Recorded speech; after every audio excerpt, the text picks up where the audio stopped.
And welcome to Hannity and Colmes. Thank you for being with us. I'm Sean Hannity. We get right to our top story tonight. She is the politician who has taken America by storm and who has changed the very dynamic of the presidential race. Governor Sarah Palin has been the target of left-wing smears and conservative adoration as she was introduced as Senator McCain's running mate nearly 3 weeks ago. Now, earlier today, we met her in Cleveland, Ohio for a no-topic, off-limit interview that lasted almost a full hour. Tonight, in part one, the governor discusses the current crisis on Wall Street, what her role will be in a McCain administration, and what we have to do as a country to secure our energy independence. And we even got a reaction to the Saturday Night Live skit that everyone is talking about. She saw it too, and her response, well, it might surprise you.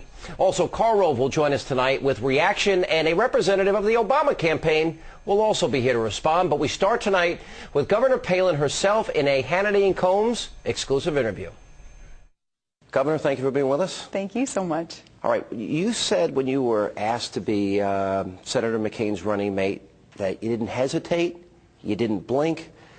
Tell us about the call when that came. Well, I found out about the actual selection just a couple days before you guys all did.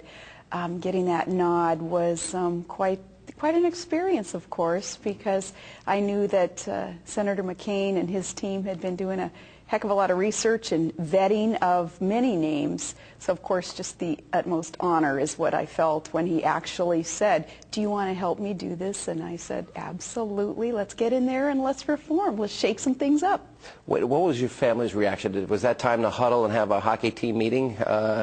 It was a time of asking the girls to vote on it anyway, and they voted unanimously, yes. Didn't bother asking my son because, you know, he's going to be off doing his thing anyway, so he wouldn't be so impacted by at least the campaign period here. So asked the girls what they thought, and they're like, "Absolutely, let's do this, Mom." Let's talk about, Governor, obviously the economy is on the minds of many Americans.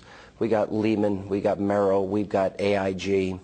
Senator Barack Obama yesterday was attacking Senator McCain for saying that the fundamentals of the economy are strong. Do you believe that the fundamentals of our economy are strong?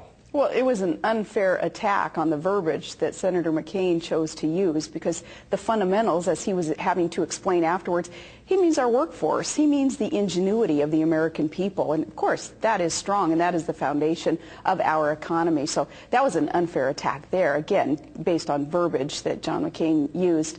Certainly, it is a mess, though. The economy is a mess, and there have been abuses on Wall Street, and that adversely affects Main Street.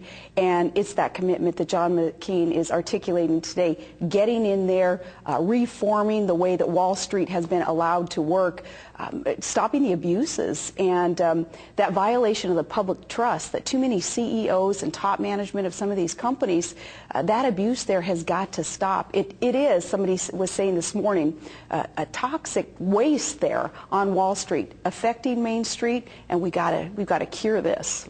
Through reform. Through reform, absolutely. Look at the oversight that has been lack, I believe.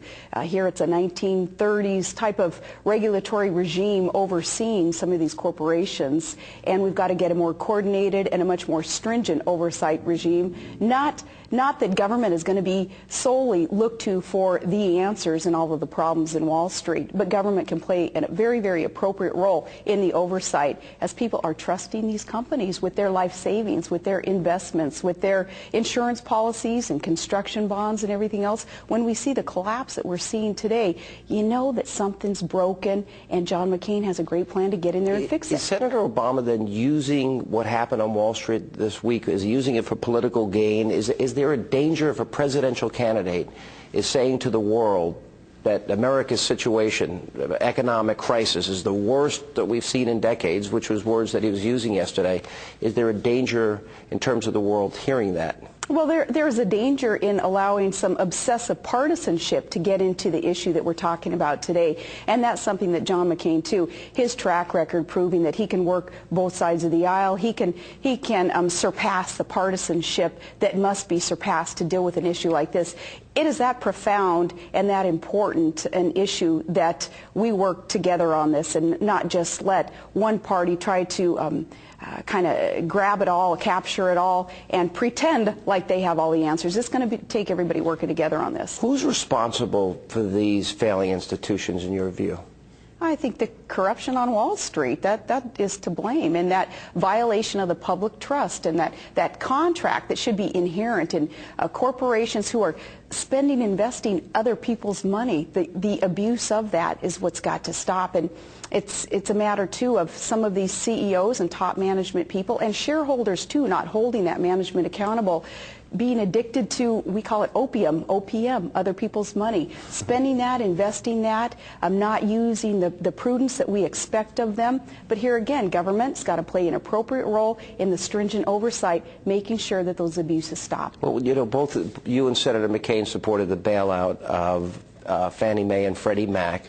You both opposed the bailout or government intervention as it relates to Lehman or Merrill, but now we read this morning that AIG is going to get some type of government bailout. Was that the right call? Well, you know, first, Fannie and Freddie, different because quasi-government agencies there where government had to step in because the adverse impacts all across our nation, especially with homeowners, it's just too impacting. We had to step in there.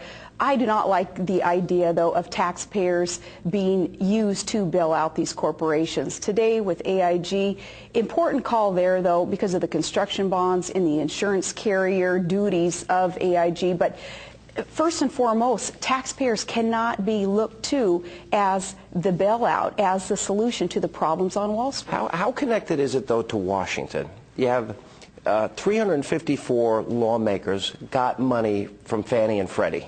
354.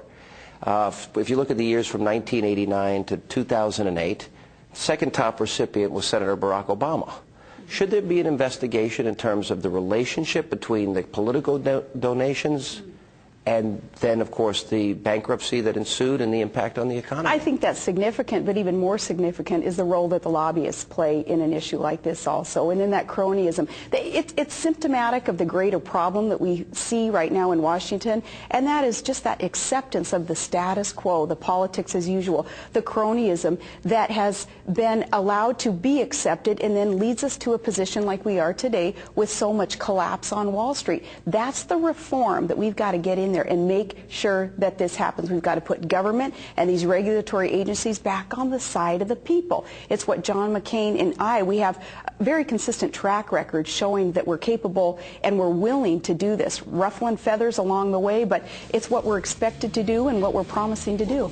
And coming up, more